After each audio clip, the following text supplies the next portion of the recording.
দাজ্জালের আবির্ভাব, ইয়াজুজ মাজুজ, আত্মপ্রকাশ, ঈসা ইবনে মরিয়ম আলাইহিস সালামের পুত্রর আগমন। নাওয়াস বিন আমআন আল কিবালি রাদিয়াল্লাহু তাআলা আনহু হতে বর্ণিত, তিনি বলেন, একদা সকালবেলা রাসূল সাল্লাল্লাহু আলাইহি ওয়াসাল্লাম দাজ্জাল সম্পর্কে আলোচনা করেন। তিনি আরও ভয়াবহতা ও নিকৃষ্টতার কথা তুলে ধরেন।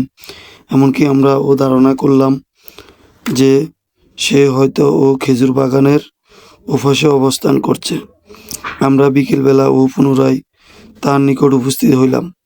তখন তিনি আমাদের মাঝে দাজ্জালের ভীতি আলামত লক্ষ্য করেন। তোমাদের কি হয়েছে? আমরা বললাম, ইয়া রাসূলুল্লাহ, ভোরবেলায় আপনি যে আমাদের সামনে দাজ্জাল সম্পর্কে আলোচনা করেছেন, তার ভয়াবহতা ও নিকৃষ্টতার কথা এমন ভাষায় তুলে ধরলেন যে আমরা মনে হইল যে সে বোধ হয় খেজুর বাগানের পাশে উপস্থিত আছে। তিনি বললেন, আমার কাছে দাজ্জালে তোমাদের জন্য অধিক ভয়ঙ্কর বিপদ। সে যদি আমার জীবন দশায় তোমাদের মাঝে আত্মপ্রকাশ করে, তবে আমি তোমাদের পক্ষ হইতে প্রতিপক্ষ হইব। আর আমার অবর্তমানে যদি সে তোমাদের মাঝে আসে বা আত্মপ্রকাশ করে, তাহলে তোমরা হইবে তার প্রতিপক্ষ।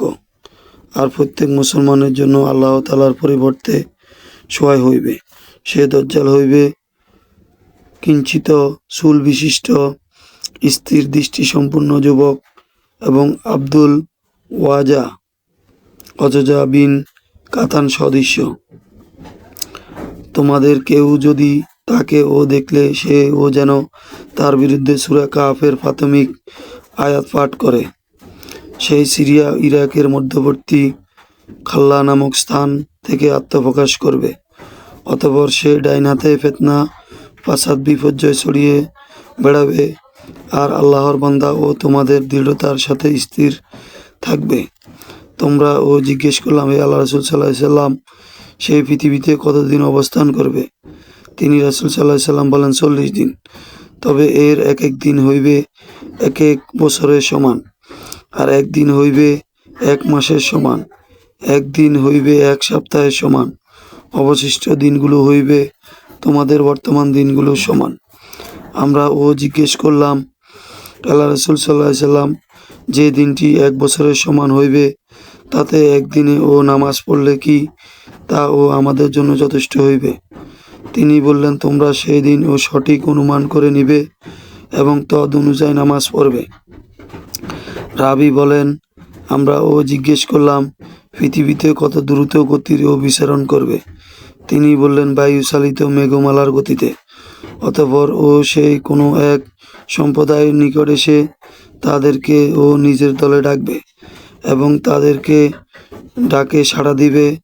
তারা ঈমান আনবে তার উপর। অতঃপর সে আসমান থেকে বৃষ্টি বর্ষণ আদেশ দিবে এবং তদ অনুযায়ী বৃষ্টি বর্ষিত হইবে। অতঃপর সে জমিন থেকে শস্য উৎপাদনের নির্দেশ দিবে, তদ অনুযায়ী শস্য উৎপাদন হইবে। অতঃপর বিকেল বেলায় তাদের পশুপাল পূর্বের চেয়ে অধিক উঁচু কুজু বিশিষ্ট, মাংসসল নিত বিশিষ্ট এবং দুগ্ধপুষ্ট স্তন বিশিষ্ট হয়ে খোঁড়ায় ফিরে আসবে, কিন্তু তারা তার আহ্বান প্রত্যাখ্যান করবে। ফলে সে তাদের কাছ থেকে ফিরে যাবে। পরের দিন ভোরবেলায় তারা নিজেদেরকে নিঃস্ব অবস্থায় পাবে এবং তাদের হাতে কিছুই থাকবে না। অতঃপর সে একজন নির্জন পতিত ভূমিতে গিয়ে বলবে, তোর ভিতরে ভাণ্ডার বের করে দেয়। অতঃপর সে সেখান থেকে প্রশস্তর করবে এবং তথাকার ধন ভাণ্ডার তার অনুসরণ করবে, যেভাবে মৌমাছিরা রানী মৌমাছির অনুসরণ করে। অতঃপর সে পূর্ণ যৌবন তরুণী যুবকের দিকে আহ্বান করবে। তাকে সে তরবারি আঘাতে দ্বিখণ্ডিত করে ফেলবে। তার দেহের প্রতি টুকরা টুকরা ধনুকের ব্যবধানে গিয়ে পড়বে। অতঃপর সে তাকে ডাক দিবে। এমনি সেই হাস্য উজ্জ্বল চেহারায় তার কাছে এসে দাঁড়াবে। এমন অবস্থায় আল্লাহ তাআলা ঈসা ইবনে মরিয়ম সাল্লাল্লাহু আলাইহি সাল্লামের পুত্রকে পাঠাবেন। তিনি হলুদ রং 2টি কাপড় পরিহিত অবস্থায় 2 জন ফেরেশতার পাখার ভর করে 10 মিনেকের পূর্ব প্রান্তরে এক মসজিদে সাদা মিনারের অবতরণ করবেন। তিনি তার ও মাথার উত্তোলন করলে নোয়ালে ফোঁটা ফোঁটা ও মণি মুক্তা ন্যায় ঘাম পড়তে থাকবে। তার নিঃশ্বাস ও কাফেরের স্পর্শ করবে, তৎক্ষণাৎ মারা যাবে। আর তিনি ও লুদ্দ নামক স্থানের দ্বারে দেশে ও দাজ্জালকে হত্যা করবে। অতঃপর আল্লাহর নবী ঈসা আলাইহিস সালাম এমন এক সম্প্রদায়ে আসবেন যাদেরকে আল্লাহ তাআলা দাজ্জালের অনিষ্ট থেকে রক্ষা করেছেন। তিনি তাদের মুখমণ্ডল হাতও বুলাবেন এবং জান্নাতের মর্যাদা সম্পর্কে বর্ণনা করবেন। তাদের এমন অবস্থা ও আল্লাহ তাআলার নিকট ওহী পাঠাবেন, হে ঈসা ইবনে মরিয়াম,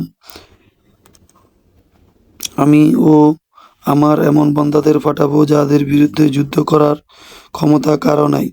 অতএব তুমি ও আমার বান্দাদের বুতর পাহাড়ে সরিয়ে নাও, বান্দাদের তুর পাহাড়ে সরিয়ে নাও। অতঃপর আল্লাহ তাআলা ইয়াজুজ মাজুজ দল পাঠাবেন। আল্লাহ তাআলার বাণী অনুযায়ী অবস্থান হইল তারা প্রতিটি উচ্চ ভূমি থেকে ছুটে আসবে। সূরা আম্বিয়া 96 নম্বর সূরা। এদের ও প্রথম দলটি ও সিরিয়ায় তারবিয়া হ্রদ অতিক্রম করে সমস্ত পানি শেষ করে ফেলবে। অতঃপর তাদের পরবর্তী দল এখান দিয়ে অতিক্রমকালে নিশ্চয় কোনো কোনো ও কালে এতে পানি ছিল। আল্লাহ নবী ঈসা আলাইহিস সালাম তার সহনী সঙ্গগণ অবরুদ্ধ হয়ে পড়বেন। তারা খাদ্যভাবে এমনভাবে কঠিন অবস্থায় পতিত হইবে, তখন একটি গরুর মাথা তাদের ও একজনের জন্য ও তোমাদের আজকের দিনের 100 স্বর্ণ মুদ্রার চেয়েও মূল্যবান উত্তম মনে হইবে। অতঃপর আল্লাহ নবী ঈসা আলাইহিস সালাম তার সাথীগণ আল্লাহর দিকে রুজু হয়ে দোয়া করবেন। তখন আল্লাহ তাআলা ইয়াজুজ মাজুজ বাহিনীর গাড়ে মহামারীর ও নাগালফ নামক কীটের ও সৃষ্টি করবেন। ভোরবেলায় তারা এমনভাবে ধ্বংস হইবে যেন একটি ফানেরও মৃত্যু হয়েছে।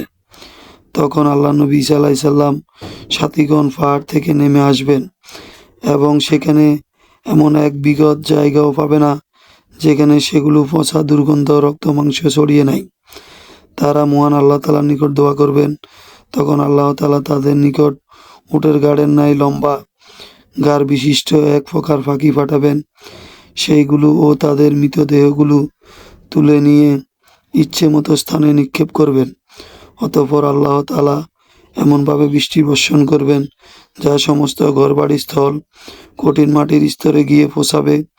সমস্ত পৃথিবীর ধুলো মুছে যায়, আয়নার মতো ঝকঝকে হয়ে উঠবে। অতঃপর জমিনে বলা হইবে, তোর ফল উৎপন্ন কর এবং বরকত ফিরিয়ে দে। তখন এমন অবস্থা হইবে, একদল লোকের আহারের জন্য একটি ডালিমও যথেষ্ট হইবে। একদল লোক ও খোরাসান ছায়ার তলে আশ্রয় নিতে পারবে। আল্লাহ তাআলা ও দুধের এত বরকত দিবেন, একটি দুধের উষ্টি দুধ একটি বৃহৎ দলের ও জন্য যথেষ্ট হইবে। একটি গাভীর ও একটি গোত্র লোকদের জন্য যথেষ্ট হইবে। তাদের এমন অবস্থা ও আনাসল আল্লাহ তাআলার তাদের উপর দিয়ে ও মৃদুবন্ধ বিশুদ্ধ বায়ু প্রবাহিত করবেন। এ বায়ু তাদের বগলের অত্যন্ত ভাগ স্পর্শ করবে। প্রত্যেক মুসলমান জান কবজ করবে। তখন অবশিষ্ট নর নারীর গাদার ন্যায় প্রকাশ্যে জেনা লিপ্ত হইবে, তাদের উপরও কিয়ামত সংঘটিত হইবে। হাদিসটি ইবনে মাজাহ 3য় খণ্ডে 4075 নম্বরে রয়েছে এবং 3707 নম্বরে রয়েছে।